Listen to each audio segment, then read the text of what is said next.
Thank you, Amanda. So the title of my talk, actually last minute change. Oh. Okay, cool. So wanted to talk to you about the OP, the original physicist, at least of the 21st century, Einstein, and something, his work that to me means thinking meaningfully about humility and homework. So if we're talking about the OP, natural transition, of course, is thinking about the OG. This is Ice-T. I was a hip-hop head when I was little. I still am. Original Gangster is one of the first times I decided to wade into West Coast rap. Like Amanda said, I'm from Queens. I'm DJ Primo, sparse beats. That's my thing. But I really enjoyed this album. But I was, a diminutive little kid who was interested in math and physics. So I was more like the ON, original nerd. I know there's a lot here, in downtown Vegas that I've really taken to this idea of kind of embracing your inner weird, and I managed to do that when I was little. I reached down, I channeled it, I brought it up, and I let it. Ow! So I was an aspiring physicist. This is an actual picture of my Jufro circa 2001.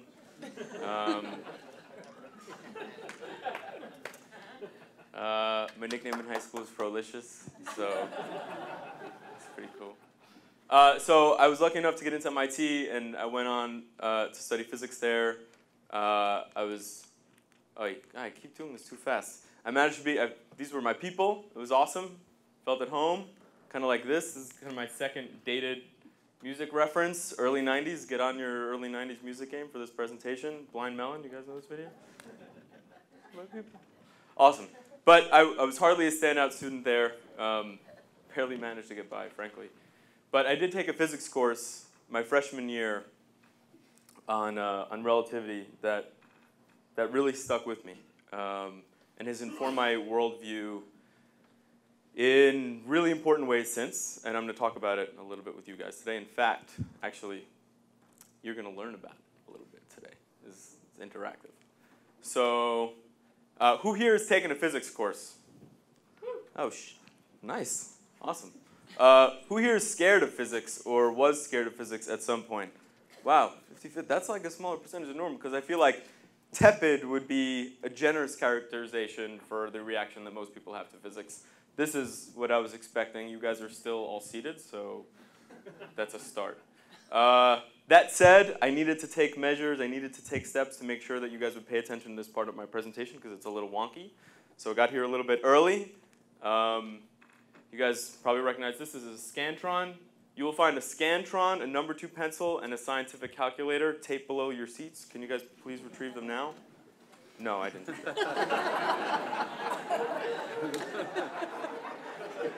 Come on, guys. Come on, guys. But I do need you to pay attention. I do need you to pay attention. It's going to be a really quick physics lesson. You guys are going to do fine. I'm going to be right here with you. I got the whiteboard. They made Catalyst Creative, went out and got this from wherever, and we dragged it here and schlepped it here, and you're going to make it through. Where's my next slide? Right. Okay, so we are going to talk about, really quickly, seriously, well, does everybody feel good about the physics lesson? Are we okay with this? Yeah? Do we need to take a deep breath? Should we do it together, collectively? Let's do it. Ready? Inhale. Exhale. One more. Exhale. Okay, good. You guys are ready for physics. Awesome. That's it. Really, that's all it takes. So take a quick look at this picture. Think about how many bars you see. 3 or 4. Keep it in the back of your brain. Ready? Good. Next. Okay, so we're going to be talking about relativity today. That's why we threw Einstein front and center there in the beginning. This is a really famous equation, E = mc squared. It talks about the equivalency between math and energy. We actually don't need this. This is general relativity. That E = mc squared is general relativity. We're going to be talking about special relativity because you guys are special. In a good way. I heard someone with a really sinister expectation about what I meant by special. No, I mean special. This is a special week. Okay, so let's do the Cliff Notes version of relativity, okay? Really quick, and then we're going to do a thought experiment to give you like a little bit more context. So here's, what the hell? There's no more.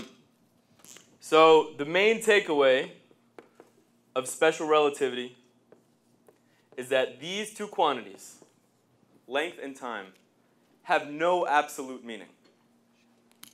What do I mean by that? It means these don't mean anything except from a relative perspective. It means they vary by your reference frame. So you've probably, like most people, have thought about kind of time and length as constants, right? As things that are the same to everybody all around you in your experience. It turns out that that's not true. The reason we don't see that is because sort of the effects, the way these start to differ based on your reference frame, in other words, like maybe where you're standing or how fast you're moving, is a function of how, in general, how fast you're moving. So you need to be moving at a significant percentage of the speed of light, roughly as fast as Amanda Slavin, to start to see some of these effects. I was waiting to tell that one. So we're going to do a little thought experiment right now. So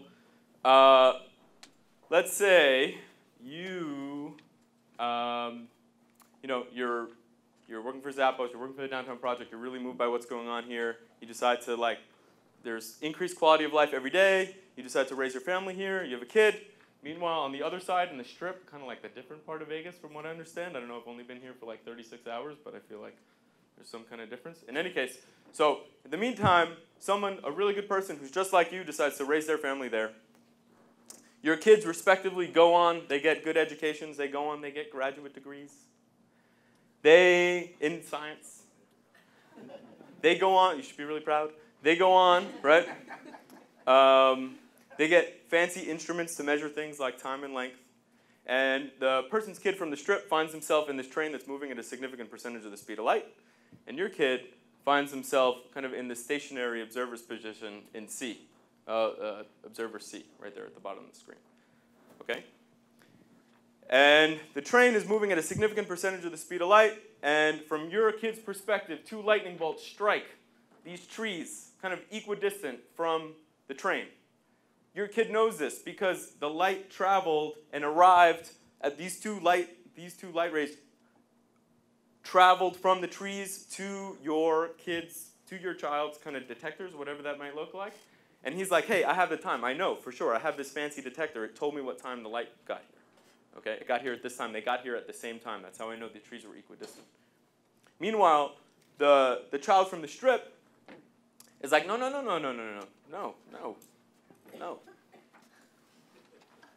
The light actually hit the tree in front of me first. I know. I have this watch. It told me I have the same instrument as you. We bought it at the same place. It tells me that it got here at this time. So who's right? A really, really cool consequence of relativity is that they both are. Not only does the universe allow for two solutions to a problem like this, it actually requires it. In other words, literally what your instruments read is a function of the reference frame of your child, right? That's really interesting. So I think to me, what struck me, relativity, 1905, this isn't earth-shattering in the physics world anymore, but what's always been interesting to me is thinking about, well, what if kind of norms and values and morals also were not only functions of our experience, but unique functions to our experience? So, so often, forever, throughout the course of human history, you've had people who believed to the depths of their soul that they were right, or that they were acting in the right, and that somebody on the other side, maybe who they didn't know very well, wasn't. When the truth is, maybe, the universe allows for both solutions. So I think the really interesting takeaway here is, there are really literal, meaningful, inherent limitations to what you're able to observe from your reference frame. And that's true in the physical world, but I really, really strongly suspect that it's true in the human world as well. This is a Google image search of the South Bronx that I literally did yesterday. You can see dilapidated buildings, looks like a war zone. In fact, the South Bronx is the poorest congressional district in the entire country as of 2010. This is Amy Marie. She's 15. She just finished her freshman year at Fannie Lou High School in the South Bronx. She has a different reference frame, I think, from what you'd see from a Google image search. So she knows the Bronx as a place that's given birth to things and culture that's influenced people in every corner of the world. And she wanted people to know that. She actually did a Google image search of the South Bronx, was pissed off, and was like, this. So she built a mobile app called Know My Borough, which shows off beautiful parts of the South Bronx. It's a functional Android app. Go to Google Play and download it, 99 cents. And then she demoed it at an event that my organization started called the Bronx Tech Meetup in front of dozens of entrepreneurs, designers, technologists, mostly from the Bronx, but a chunk of our friends from downtown as well. So really interestingly, in New York, it's a really interesting time in New York. I feel like it's always an interesting time in New York. That's like a typical New Yorker thing to say. But it's especially true right now. We've gone from off the radar, the fastest growing tech economy in the country in a very short period of time. And it's creating all sorts of opportunities for people downtown. What is really unfortunate is people in the Bronx, which is literally just a half-an-hour subway ride away, have no idea that this stuff is happening in their own backyard. None. So my organization, Startup Box South Bronx, we do kind of community, K-12 and community education programs in really cool things like computer science and mobile app programming and digital fabrication and 3D printing. Amy built her mobile app in our pilot program in the South Bronx. And then for more community-facing programs, we do things like hosting the Bronx Tech Meetup, but we're also doing speaker series and workshops, courses, seminars, hackathons, social events, the whole nine. Really, as much as we think it's a problem that the people that we work with and the kids that we work with have no idea that all this stuff is happening downtown in their own backyard, 30,000 new jobs between 2010 and 2012, $5 billion of investment capital, and going like this. We also, really our real thesis, the core of who we are, is that we view the place, like Amy, where we view the Bronx as a place of incredible creativity and resilience and resourcefulness and strength and entrepreneurial spirit. And we know that when, if we build a space and set up programs, we know that our kids and the folks we work with every day will benefit enormously from seeing all the cool ways that people use technology downtown. But again, more importantly, our core thesis is we really believe that when people come uptown, they're going to learn from and be inspired by the people that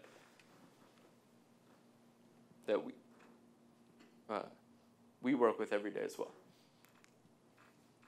So, I don't, when Einstein went out and did his work in 1905 on the special theory of relativity, I don't think this is what he was trying to necessarily show people.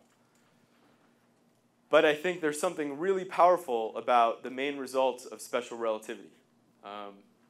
That your vantage point is not enough.